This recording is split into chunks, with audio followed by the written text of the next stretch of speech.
আমি এখানে লাঞ্চের থালা নিয়ে বসে পড়েছি। আমি একা লাঞ্চ খুব একটা করি না, হাজব্যান্ড আর আমি সবসময় একসাথে লাঞ্চ ডিনার খাওয়া দাওয়া সবসময় একসাথেই করি। কার্ডটার একটু প্রবলেম হয়েছে, কাল পরশুদিন রয়েছে ঈদ, যেহেতু বাড়ি যাব তো সেই জন্য কার্ডটা না সারলে হবে না, টায়ারের প্রবলেম রয়েছে, টায়ার চেঞ্জ করতে হবে। তাই উনি ফার্স্ট গেছে অফিস থেকে ওখানে সার্ভিস সেন্টারে গেছে মারুতির।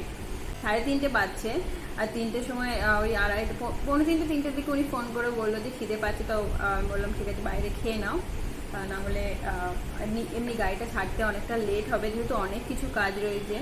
ওই যে আগের দিন ব্লগে দেখাচ্ছিলাম না যে ওয়াইপারের সমস্যা রয়েছে, এছাড়া ওই যে টায়ার চেঞ্জ করতে হবে, তো সেই জন্য অনেক টাইম লাগবে। তো ওনাকে বাইরে খেয়ে নিতে বলেছি, উনি ওখানে ফিশ থালি খেয়ে নিয়েছে।